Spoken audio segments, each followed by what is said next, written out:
옷을 찢지 말고 내게로 돌아오라. 옷을 찢지만 말고 내게로 돌아오라라는 제목으로 말씀을 나누겠습니다. 오늘부터 저희가 사순절에 들어가게 되어지는데, 사순절은 제 수요일부터 해서 고난 주간까지 주일을 제외한 40일을 제가 사순절이라고 하는데, 이 사순절 기간 동안은 예수님의 삶과 또 십자가의 고난 그리고 부활에 대해서 저희들이 묵상하고 또 삶에 있어서는 근신하고 회개할 뿐만 아니라 영적으로 자신의 삶을 돌아보면서 부활하신 주님을 만날 준비를 하는 기간이 바로 사순절 기간입니다.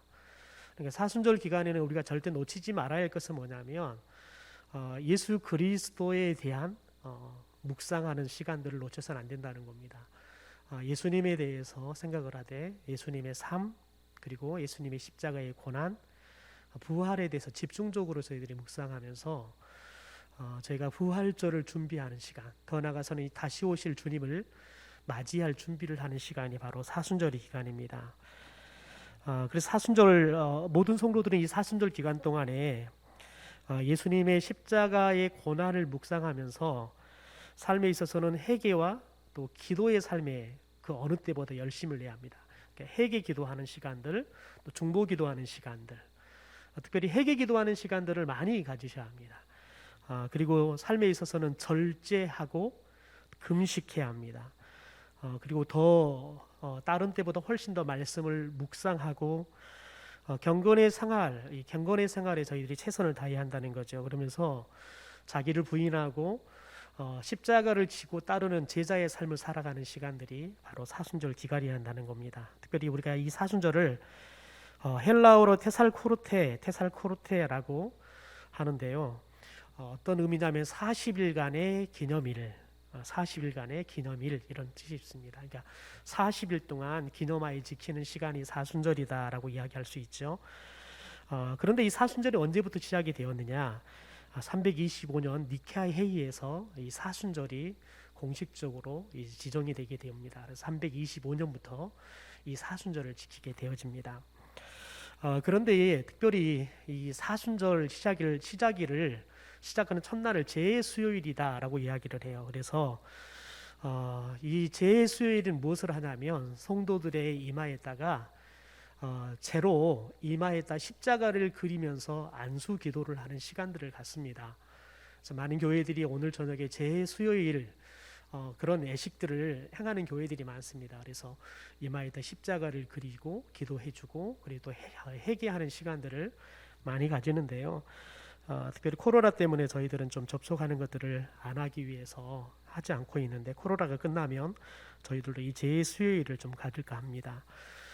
그런데 이 제수요일에 쓰는 제는 특별히 작년에 정료주일 때 썼던 정료나무 이 가지를 불태워서 거기서 나오는 수수로 만든 것으로 이렇게 성도들의 이마에다가 그려줍니다. 그러니까 작년에 있었던 그런 부활절을 준비해가는 정료주일 때 사용했던 걸 가지고 여전히 올해 또 사순절을 또 준비해가는 거지요. 그러니까 특별히 기독교의 절기는 단순하게 띄엄띄엄 이렇게 있을 때만 지키는 것이 아니라 1년 365일이 계속해서 연결되어서 모든 절기들이 그리고 모든 우리의 삶의 시간들이 예수 그리스도를 묵상하고 그분과 더불어 살아가는 삶을 살아가야 한다는 거죠. 여러분 그런데 왜 제수요일이라고 말하느냐? 성경에서는 특별히 죄를 부정한 것들을 거룩하게 만든다는 의미를 가지고 있습니다. 그래서 성경에 보면 제2에서 회개하는 모습들이 종종 그려지죠. 특별히 우리가 요나의 말씀을 보면 요나 3장에 보면 요나가 전하는 말씀 하나님의 말씀을 들었던 니느웨 성의 왕이 그가 그의 삶을 회개하는 시간을 갖는데 삼배 옷을 입고 제2에 앉아서 그가 회개하고 있는 모습들이 그려집니다. 또 다니엘서 9장을 보면 다니엘이 기도를 하는데 금식하고 베옷을 입고 제2에 앉아서 기도합니다. 또 마태복음 11장에 보면 예수님께서 회개에 대한 이야기를 그렇게 합니다. 베옷을 입고 제에 앉아 회개하라 이렇게 이야기하는 걸 봅니다. 그러니까 이 죄라는 것은 저와 여러분이 회개를 하면서 내가 이제 부정한 것에서 이제는 거룩하게 되었다, 정결하게 되었다라는 그런 의미들을 갖고 있다는 겁니다. 또 다양한 또 의미들을 이야기하는데 오늘은 이 정도만 저희들이 죄에 대한 이야기들을 좀 하려고 합니다. 여러분, 그런데 특별히 이 제 수요일 날은 성회로 모였습니다. 그러니까 모든 회중들이 함께 모였다는 거죠. 그래서 성회로 모여서 함께 하나님 앞에 회개하고 나가는 거죠. 그래서 이 제 수요일을 성회의 수요일 이렇게 또 부르기도 합니다. 그러니까 여러분, 이 제 수요일은 가장 큰 의미가 뭐가 있냐면 성도들이 함께 다 모여야 한다는 거예요. 함께 다 모여서 회개하는 시간을 가져야 한다는 거죠. 다시 말해서 이 사순절의 기간은 우리가 철저하게 지금까지 하나님으로부터 떠났던 삶들, 하나님으로부터 멀었던 삶들을 회개하고 이제 하나님 앞에 더 가까이 나아가는 제자의 삶을 살겠습니다 라고 결단하는 시간이 바로 사순절의 시간이라는 겁니다.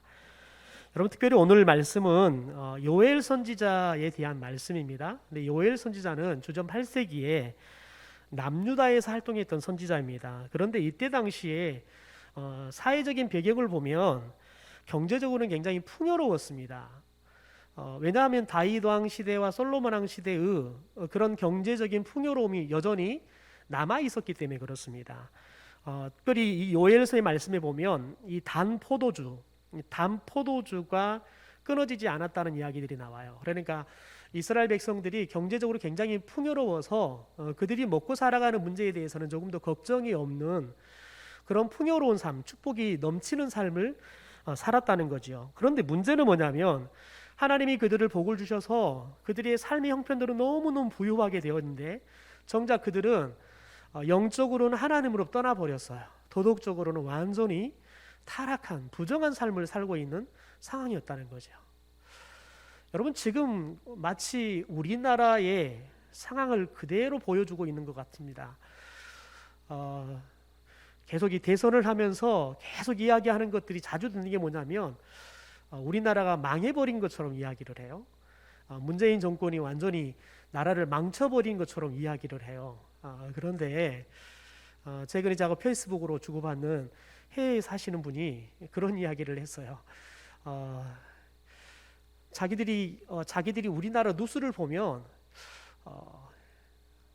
전 세계 사람들은 한국이 한국처럼 잘 살고 한국 사람처럼 생활하기 편한, 그래서 부족함이 없는 생활을 하는 나라가 없고 사람들이 없는 것 같은데 한국 사람들만 자신들이 얼마나 잘 사는지를 모르고 사는 것 같다는 거예요.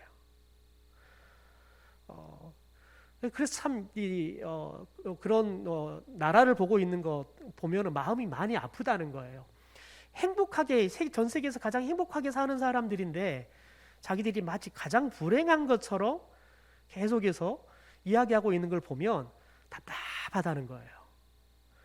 그러면서 도대체 왜 한국 사람들은 그렇게 어느 나라 사람들보다 부유하고 심지어 미국에 살고 있는 자신들보다 훨씬 더 부유하게 먹는 거나 또 외식하는 거나 그리고 누리고 사는 걸 보면 자기들이 상상할 수 없는 것들을 먹고 싶은 거 다 먹고 가고 싶은 거 다 하고, 더 나아가서는 요즘은 여가 생활을 즐기는 거 보면 한국 사람들이 너무너무 잘 누린다는 거예요. 미국에 살고 있는 사람들은 결코 그렇게 넉넉하게 살 수가 없는데 1년에 한두 차례 이렇게 휴가 때나 생각할 수 있는 것들을 한국 사람들은 주말이 되면 다 누리고 있다는 거예요.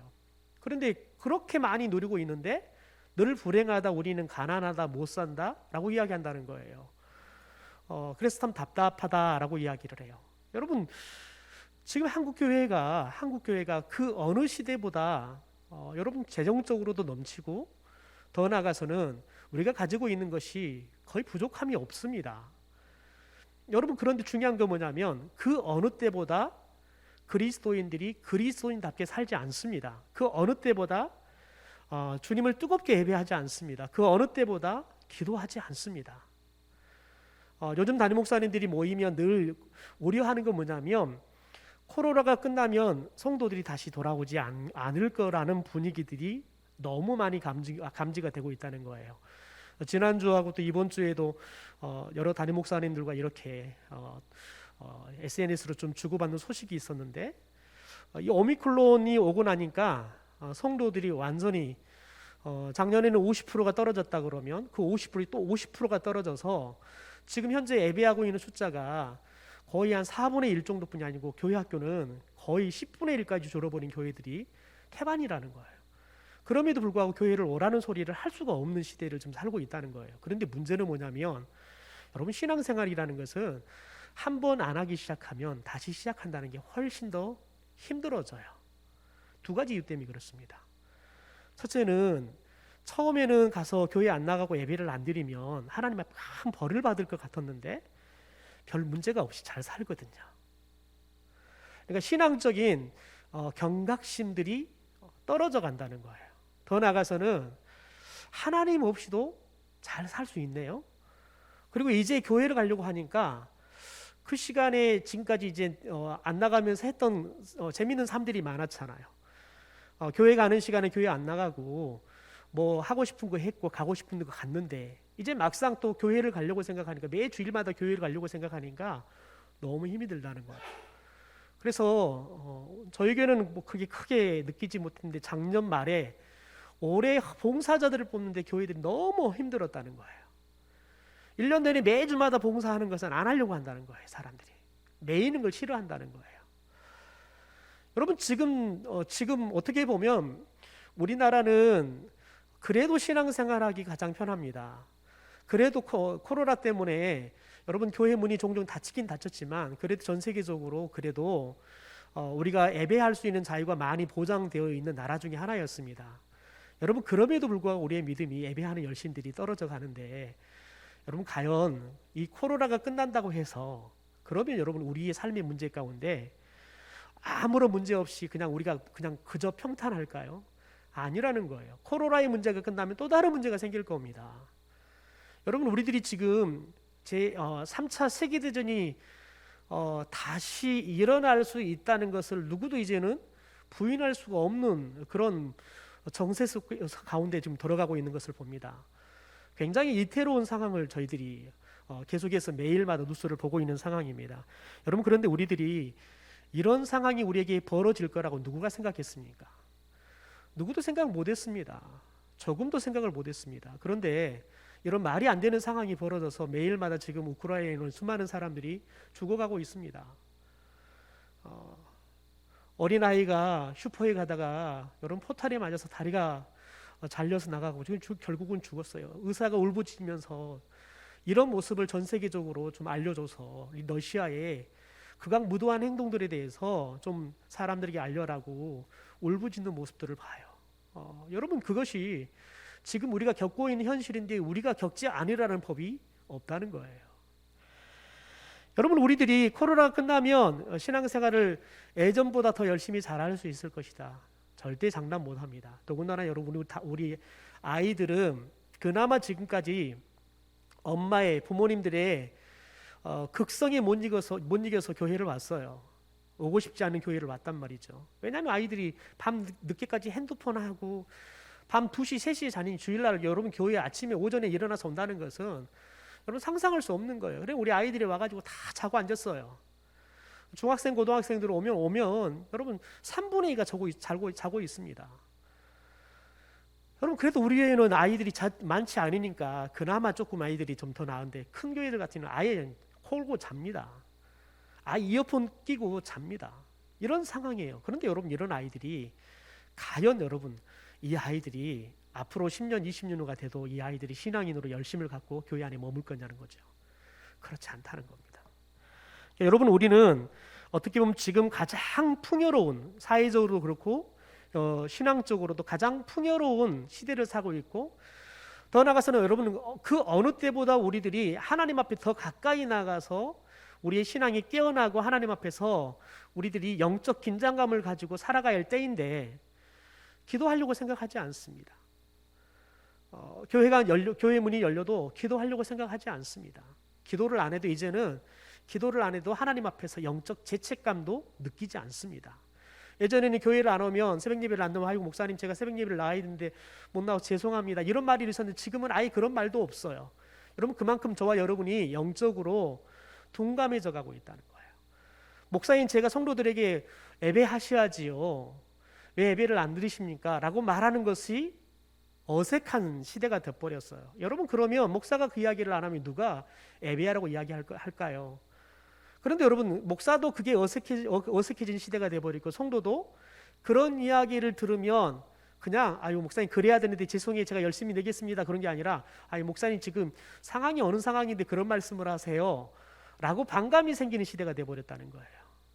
여러분, 그런데 우리들은 마치 그게 당연한 것처럼 그렇게 생각하고 그렇게 말을 하지 않고 서로 또 그렇게 부정적으로 반응하는 것이 당연한 것처럼 돼버리는 시대를 살고 있다는 거예요. 그런데 문제는 뭐냐면 우리는 점점 하나님으로부터 멀어져 가고 있다는 거예요.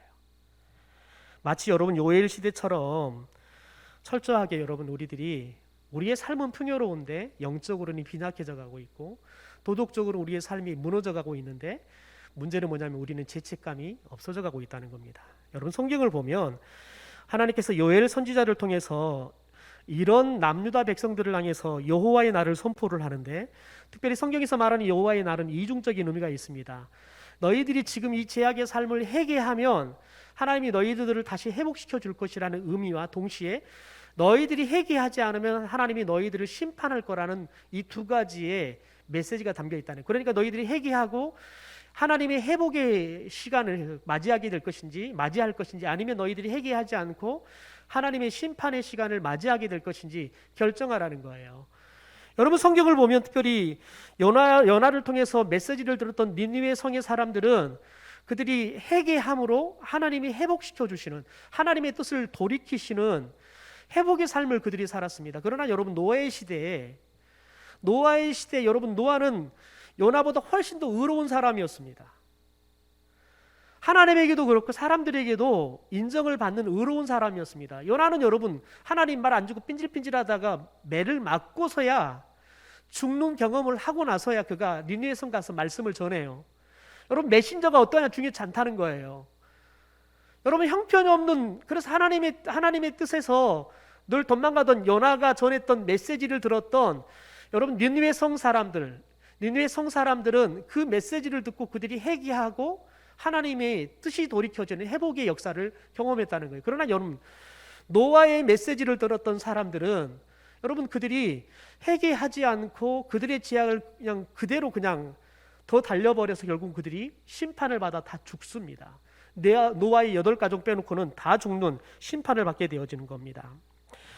여러분, 특별히 요엘 선지자가 남유다 백성들에게 회개하라 하나님의 말씀을 선포합니다. 그래서 오늘 우리가 이 사순절을 맞이하면서 철저하게 우리가 회개하는 삶을 살아갈 것인데, 이 요엘 선지자가 전하는 이 회개의 메시지를 통해서 우리가 어떻게 회개해야 되는지에 대해서 같이 좀 나누려고 합니다. 첫 번째, 금식하는 겁니다. 12절에 보면 여호와의 말씀에 너희는 이제라도 금식하고 라고 이야기합니다. 우리는 금식하면 음식을 먹는 것을 멈추는 것을 금식, 음식을 먹지 않는 것을 금식이라고 생각합니다. 여러분, 그런데 성경에서 말하는 금식이라는 것은 음식만 먹지 않는 것을 의미하지는 않습니다. 우리가 오감으로 짓는, 우리의 온 몸으로, 우리의 전 삶으로 짓는 죄악들을 스톱하는 거예요. 멈추는 거예요. 그게 금식인 거예요. 여러분, 저와 여러분이 지금까지 여러분 우리들이 입술로 지었던 죄들, 그것들을 멈추는 거예요.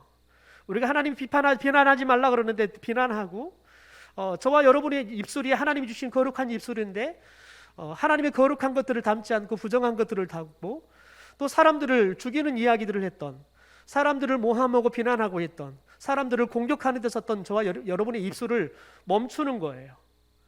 그리고 저와 여러분이 이제는 하나님의 거룩한 뜻을 여러분 마치 나팔수가 되어서 전하는 것처럼 우리가 하나님의 뜻을 전하고 하나님의 사랑을 전하고 하나님의 축복을 전하는 입술이 되어야 될 줄 믿습니다.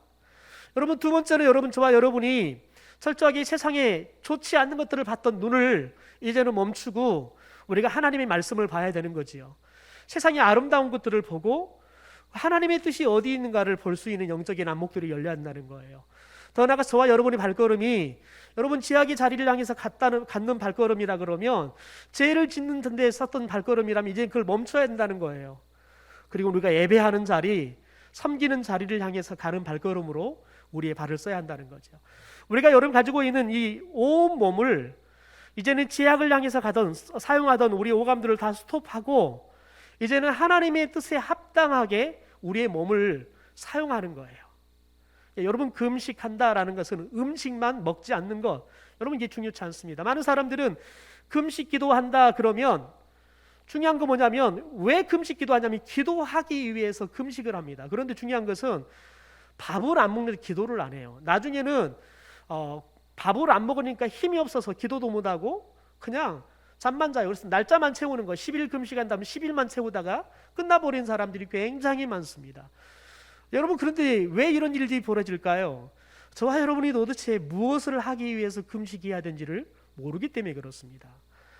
여러분, 성경은 철저하게 우리에게 오늘 하나님께서 금식하라라고 이야기하는데, 음식만 먹지 말아라는 게 아니라 우리의 삶 전체적인 부분에 있어서 우리들이 죄를 짓는 것에 있어서는 이제는 스톱하고 우리가 하나님이 원하시는 삶을 살아가는데 여러분, 우리의 삶을 드려야 한다는 거예요. 여러분, 두 번째는 울며 애통하는 겁니다. 12절에 보면 여호와의 말씀이 너희는 이제라도 금식하고 울며 애통하고 라고 이야기합니다. 세상은 눈물의 골짜기다 라는 말이 있습니다. 세상은 눈물의 골짜기다 라는 말이 있어요. 여러분, 모든 인간은 울면서 태어나죠. 모든 인생의 길은 눈물 없이는 갈 수가 없는 길이라고 말합니다. 그래서 모세는 사람이 살면 70 살고 강건하면 80 사는데, 그런 인생의 길이 여러분 수고하고 슬픔뿐이다 라고 이야기해요. 수고하고 슬픔뿐이다. 그러니까 인생의 길이 우리가 슬피 울릴 뿐이라는 거예요. 그래서 여러분, 모든 인생의 길은 눈물의 골짜기다 라고 이야기를 하는 겁니다. 여러분, 더군다나 모든 그리스도인들은 세상 사람들보다 더 많은 눈물을 흘리며 살아가야 할 존재라는 겁니다. 여러분, 그리스도인들에게는 세상 사람들과 다른 눈물을 흘려야 하기 때문에 그렇습니다. 특별히 세상 사람과 다른 눈물이 두 가지 눈물이 있습니다. 첫째는 저와 여러분이 회개하는 겁니다. 회개의 눈물을 흘려야 한다는 거예요. 자신이 죄임을 알고 하나님 앞에서 회개하면서 슬피 울어야 한다는 거예요. 자신의 죄를 깨닫고 여러분 가슴을 치면서 여러분 통회하면서 우리가 하나님 앞에 회개해야 한다는 거예요.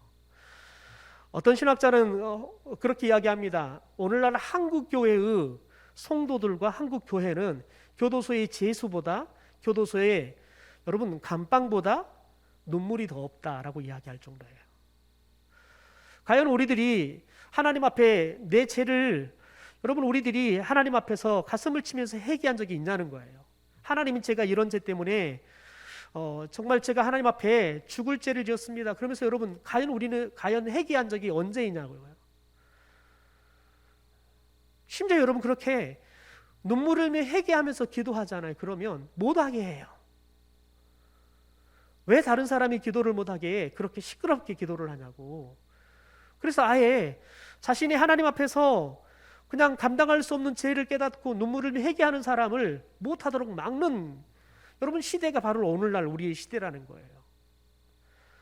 여러분, 제가 교회를 계속 사역하면서 가장 심각하게 부딪히는 건 그거예요. 성도들이 회개의 눈물을 흘려본 지가 언제인지 기억이 없다는 거예요. 심지어 항존직자들을 뽑아서 피택 전에 시출을 하는데 여러분 물어보면 핵심의 경험이 거의 없어요. 내가 예수 그리스도를 인격적으로 만나고 자신의 죄에 대해서 하나님 앞에 여러분 감당할 수 없는 눈물을 흘리면서 회심했던 경험이 거의 없다고요. 여러분, 회심의 경험이 없다는 것은 그리스도인이 아니라는 말이에요. 그래서 스펄전 목사님은 그렇게 말합니다. 마른 눈으로는 천국에 들어갈 수가 없다. 마른 눈으로는 천국에 들어갈 수가 없다. 저는 우리 부디 사순절이 우리 성도들 가운데 아직 예수 그리스도를 만나지 못해서 회심의 눈물이 없는 사람들이 회심의 눈물을 가질 수 있는 은혜의 시간이 되기를 소망합니다. 또한 여러분, 그리스도인은 우는 자들과 함께 우는 사명을 가진 사람들이에요. 하나님은 자비로우신 분이십니다. 그래서 하나님은 하나님의 자녀들에게 이 하나님의 이 자비의 심성을 갖게 하시죠. 그래서 하나님은 우는 자들과 함께 우시는 분이셨어요. 그래서 우리들에게 너희들이 우는 자들과 함께 울고 웃는 자들과 함께 웃어라 라고 우리에게 사명을 주는 겁니다. 여러분, 이 우는 자들과 함께 우는 이 눈물이 그 어느 시대보다 더 간절하게 필요한 시대가 아닙니까? 오늘 보니까 우리나라 대기업에 CEO였던 사람이 자살해 죽었더라고요. 54살이에요.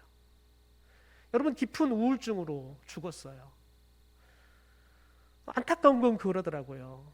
아내가 한국에서 그 소식을 듣고 출국했다는 소식이 있는데요. 여러분, 그 말은 뭐냐면 남편이 깊은 우울감에 있는데 가족조차도, 아내조차도 그 깊은 우울감을 함께하지 못하고 있었다는 거예요. 여러분, 우울증 있는 사람을 홀로 둔다는 것은 자살에 죽어라는 것과 똑같은 거예요. 여러분, 그렇게 깊은 우울감이 있어서 정상적인 일을 할 수 없어서 CEO도 다 내려놨는데, 중요한 것은 가족들조차도 일에 바빠서 그런 사람들이 그 아픔을, 그런 여러분 우울감들을 같이 보듬어주고 같이 울어주고 같이 힘들어줄 사람이 없다는 거예요. 여러분, 요즘 우리 아이들이 굉장히 깊은 우울감들을 가지고 있어요.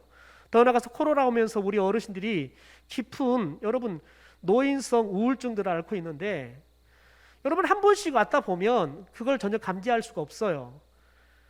여러분, 그러면 정말 혼자 애로워하고 우울감 가운데 빠져 있는데 누구도 같이 해주지 않아요. 여러분, 그래서 교회가 여러분 그 어느 시대보다 우는 자들과 함께 울어야 할 사명을 여러분 그 어느 때보다 중요하게 요구되고 있는 거예요. 여러분, 이번 코로나를 우리가 겪으면서 우리 성도님들 중에서 코로나에 확진이 걸려가서 집에서 자가 격리하고 있을 때 참 감사한 것은 우리 장로님들이나 권사님들이 우리 성도님들을 잘 돌봐주신 거예요. 음식도 준비해서 갖다 주시고, 또 필요하면 음식도 사서 또 배달도 해주시고, 또 필요한 게 뭔지 알으셔가지고 또 이렇게 필요한 것들을 채워주시고, 그래서 확진에 걸리셨던 분들이 성도들의 사랑 때문에 참 감사했다고 말씀하시는 것들을 들어요. 더군다나 보니까 요즘, 오늘도 아시는 목사님이 딸이 확진에 걸려서 본인도 오늘 저녁에 갑자기 설교를 못하게 됐다고 카톡에 올라와 있어요. 그런데 교회들도 계속해서 지금 다른 교회들도 계속해서 확진자들이 나와서 성도들이 격리에 들어가는 사람들이 많은데, 이거 참 아픈 소식이죠. 그런데 참 귀한 소식은 뭐냐면, 성도들이 그렇게 확진에 걸려서 자가격리에 들어가니까 성도님들이 그렇게 서로 필요한 음식들을 해서 또 채워주기도 하고, 필요한 게 뭔지 물어보기도 하고, 매일마다 안부 물어봐서 지금 상황이 어떤지, 우리가 도와줄 게 뭐가 없나요? 이런 성도들이 그런 사랑이, 따뜻한 사랑의 교제들이 풍성한 것 때문에 이 코로나 때문에 많은 성도들이 예배할 수 없는 아픔은 있지만, 오히려 사랑이 풍성하게 나누어져서 오히려 성도들이 많이 모이지는 못하지만 사랑의 나눔은 훨씬 더 풍성한 그런 이야기들이 많다고 목사님들이 이야기하는 걸 봐요. 여러분, 그 어느 시대보다, 여러분 그 어느 시대 우리들이 지금 울어야 될 때 아니겠습니까? 여러분, 저와 여러분이 잠자고 있을 때가 아니에요. 저와 여러분이 깨어서 지금은 우리가 같이 울어야 할 때라는 거예요. 여러분, 우크라이나 국민들을 위해서 우리가 같이 울어줘야 되는 거예요. 여러분, 우리를 위해 전 세계 사람들이, 우리 6.25 때 얼마나 많은 전 세계 사람들이 같이 울어줬습니까?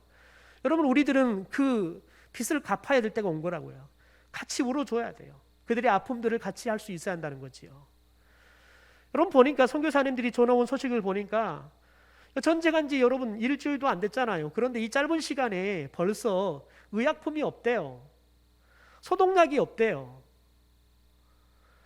지금 병사들이 막 다쳐가지고 죽어가는데 치료약이 없어가지고 치료를 못하고 있다는 소식들이 이렇게 들려와요. 그래서 기본적인 소독제나 기본적인 소염제나 이런 약들이 필요하다고 선교사님들이 알려와요. 여러분, 이런 안타까운 상황에 우리는 배부르고 따뜻하니까 우리는 그냥 텔레비전 보고 마는 거예요. 그들의 아픔을 보고 같이 울어주기는커녕 그냥 텔레비전 보고 마는 거예요. 도대체 전쟁이 왜 일어났냐 평가하고 마는 거예요. 여러분, 중요한 건 뭐냐면 지금은 누구 때문에 전쟁이냐, 뭐 때문에 전쟁이냐, 이게 중요한 게 아니라, 여러분, 우리들은 지금은 그들에게 필요한 게 무엇인지를 우리들이 알아보고 우리가 그들을 위해서 무엇을 해야 될까. 더 중요한 건 우리 그리스도인들이 할 수 있는 것은 하나님의 은혜를 구하는 거예요. 그 땅 가운데 하나님의 은혜와 그 땅 가운데 하나님의 역사가 있기를. 하나님께서 푸틴의 마음을 돌이켜 주셔서 저 사악한 마음이 이제는 누그러지게 하시고 전쟁을 끝낼 수 있게 해달라고 기도해야 돼요. 여러분, 그 어느 때보다 우리들이 그리스도인의 사명인 우는 자들과 함께 우는 이 사명의 눈물이 필요한 줄 믿습니다.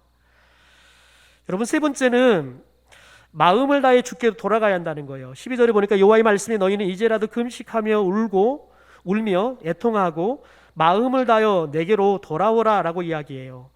여러분, 그런데 13절에 보면 너희는 옷을 찢지 말고 마음을 찢으라 라고 이야기해요. 그리고 여호와께로 돌아오라 라고 이야기해요. 여러분, 이 말이 뭐냐면 회개해요. 그러니까 그들이 여러분 금식하고 회개도 해요. 그런데 중요한 건 뭐냐면 청만했다는 거예요. 청만했다는 거예요. 여러분, 우리들이 금식하는 것을, 우리가 제약을 저질렀던 것을 멈추는 것 매우 중요합니다. 우리가 우리의 죄 때문에 애통해하고 우는 것 매우 중요합니다. 여러분, 그런데 중요한 것은 거기에 끝나버리면 안 된다는 거예요. 여러분, 이스라엘 백성들이 가나안 땅에 들어가잖아요. 그런데 하나님께서 가나안 땅에 들어갈 때 너희들이 이 가나안 땅에 들어가면 가나안의 원주민 7족속이 있을 건데 그들을 다 죽여라는 거예요. 다 진멸시키라는 거예요. 그리고 이 가나안 땅에는 하나님만 섬기는 너희들만 있어야 한다는 거예요. 그러니까 이스라엘 백성들이 우리 가나안 땅을 주시면 우리가 그렇게 하겠다 약속을 합니다. 그런데 중요한 것은 뭐냐면 가나안 땅에 들어가고 나니까 그들의 마음이 바뀌어버려요. 왜냐하면 가나안 땅에 들어가니까 이 땅에서는 어떻게 농사를 지어야 되고 이 땅에서는 어느 부분이 농사를 잘 지을 수 있고 또 어디가 풀이 많고 이런 것을 자기들은 거의 정보가 없잖아요. 그러니까 그들이 가나안 땅에 살아가기 위해서 이 가나안 원주민들의 정보와 더 나아가서는 이들을 노예로 부리면서 지금까지 그들은 노예로 살면서 애굽 사람들을 위해서 삶을 살았다. 그러면 이제는 이 가나안 원주민들을 그들을 위해서 부릴 수 있는 노예로 삼아서 그들을 위해서 땔감을 준비하고 그들을 위해서 농사를 짓고 그들을 위해서 우물을 길게 하는 일들을 시키는 거예요. 여러분, 얼마나 달콤해요. 우리가 지금까지 430년 동안 노예로 살았는데 이제는 우리들이 노예가 아니라 노예를 부리는 사람이 됐다는 건 얼마나 삶이 여러분 스릴이 있습니까? 그러니까 그들이 이 가나안 원주민들을 이용해서 그들의 삶을 여러분 풍요롭게 누리기 위해서 죽이지 않아요. 그러니까 하나님께서 하나님의 사자를 보내어서 그게 죄다라는 것들을 지적을 하지요. 그게 여러분 사사기 2장 4절과 5절의 말씀입니다. 우리 함께 읽어볼까요?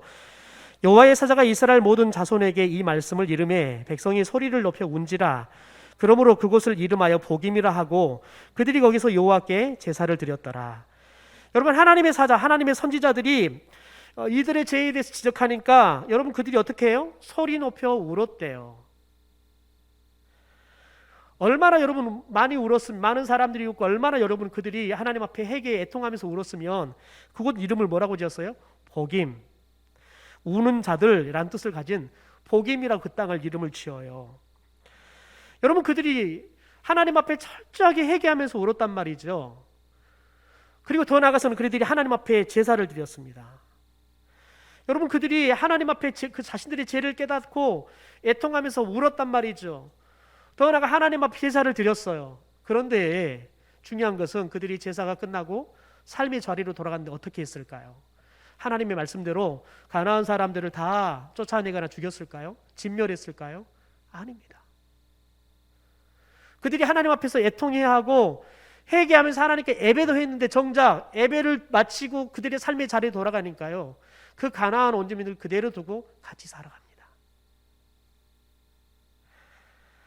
여러분, 우리들이 그러지 않습니까? 우리가 열심히 예배 드려요. 설교도 열심히 들어요. 열심히 받아 쓰지요. 그런데 설교 딱 끝나고 예배 끝나고 집에 돌아가면 우리의 삶에 말씀 때문에 일어나는 변화는 전혀 찾아갈 수가 없는 거예요. 그냥 말씀은 교회에서 듣는 것, 그리고 우리가 저 문을 열고 딱 가면 그 순간부터는 말씀과 무관한 삶을 살아버리는 우리들. 우리는 교회 오면 하나님을 찾지만 우리 집에 가고 직장에 가면 하나님은 찾을 생각 자체를 하지 않죠. 오늘 여러분이 일을 하면서 하나님 앞에서 하나님 이 일을 어떻게 하는 게 좋습니까? 하나님 이 일을 좀 도와주시지요. 여러분, 하나님이 여러분과 함께 하시고 그래서 하나님이 여러분을 도울 거라는 믿음을 가지고 하나님 앞에 도움을 요청하거나 아니면 여러분이 오늘 하나님과 동행하면서 하나님과 더불어 살아가는 영적인 기쁨을 누리는 삶을 살아보셨습니까? 여러분, 우리들이 성경 공부도 열심히 배우지요. 큐티도 열심히 합니다. 새벽 예배도 열심히 합니다. 목이 터져라 새벽 예배 기도하고 가지요. 그런데 중요한 건 뭐냐면 기도하고 돌아갔는데 여러분 우리가 돌아간 순간 그때부터는 하나님 없는 삶을 산다는 거예요. 여러분 우리의 예배가 우리의 기도가 우리가 말씀을 아는 것이 아무런 유익이 될 수 없는 거예요. 오히려 여러분은 하나님을 기만하는 행위가 되는 거예요. 우리가 하나님 앞에 예배하면서 하나님 제가 다시는 그렇게 안 살게요. 이제는 하나님 말씀대로 살겠습니다. 그렇게 눈물 흘리면서 그렇게 하나님 앞에 결심하고 나갔는데 정작 문을 딱 열고 나간 순간부터는 하나님 말씀 없는 그렇게 눈물을 흘렸던 결심이 조금도 삶 가운데 나타나지 않는 삶을 산다 그러면 오히려 하나님을 기만하는 거라니까요.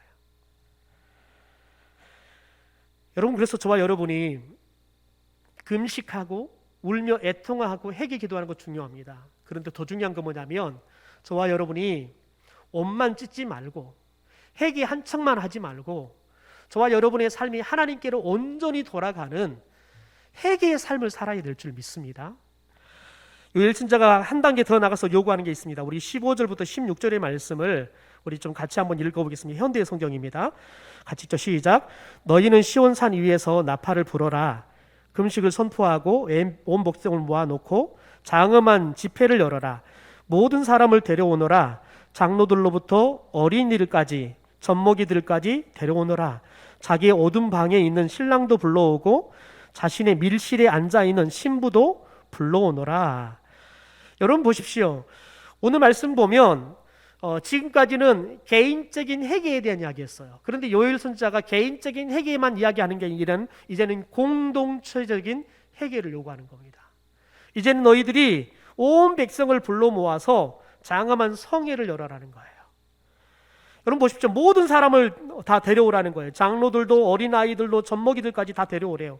여러분 우리 성회로 모입시다 나오십시다 라는 게 아니에요. 가서 데려오래요. 데려오래요. 왜 그럴까요? 사람들이 타락하잖아요. 죄를 지으면 그들에게 말씀을 전해서 우리들이 하나님 앞에 회개합시다 해도 감동이 되는 사람은 오지만 여러분 죄에 빠져버리면 오라고만 절대 오지 않아요. 어떻게 해야 돼요? 데리고 와야 돼요. 관건에서 데리고 와서 같이 회개한다고요. 여러분 어린아이들, 여러분 젖먹이들까지 다 데려오래요. 심지어 여러분 신랑 신부도 데려오래요. 여러분 특별히 이스라엘은 남자가 결혼을 하잖아요. 그러면 1년 동안은 전쟁터도 안 보냈다고요. 결혼을 하면 전쟁터도 안 보냈어요. 징집이 면제가 되는 거예요. 그만큼 여러분 이 신혼생활에 대해서 하나님은 굉장히 중요하게 생각했다고요. 그런데 여러분 공동체적인 회개의 역사, 이 성회에는 여러분 신랑 신부도 다 나오라는 거예요. 젖먹이 아이들도 다 나오라는 거예요. 여러분 이번 주 토요일 우리가 월상 새벽 예배를 할 거예요. 여러분 그 어느 때보다 우리들이 기도해야 돼요. 우리 아이들이 지금 새 학기를 시작하잖아요. 그 어느 때보다 우리 아이들을 위해서 기도해야 한다고요. 우리 아이들이 그 어느 때보다 여러분 가장 좋지 않은 학습 시간 현장을 가지고 환경을 가지고 공부하고 있어요. 벌써 이 아이들이 여러분 3년째 이런 환경 속에 공부하고 있어요. 그래서 그 어느 때의 자녀들보다 더 강력한 하나님의 은혜가 필요한 아이들이라고요. 우리가 이 아이들을 위해 더 많이 기도해야 돼요. 더 나아가서 이 아이들이 하나님 앞에서 더 큰 축복을 받아야지만 돼요. 우리가 이 아이들을 하나님 앞에 세워서 이 아이들이 하나님 앞에서 바른 믿음, 바른 기도의 사람이 되어서 하나님의 풍성한 은혜가 임해야 한다는 여러분 절체절명의 믿음을 가지고 우리 아이들을 깨워서 하나님 앞에 세울 수 있는 은혜가 있게 되기를 소망합니다. 여러분 우리가 기도해야 할 때, 울면서 기도해야 할 때고 하나님의 은혜가 절실하게 필요할 때예요. 그러므로 여러분 저와 여러분이 이번 토요일은 우리들이 장엄한 성회를 열었으면 좋겠어요. 여러분의 가정 안에 장엄한 성회가 열어지는 그런 은혜가 있게 되기를 소망합니다.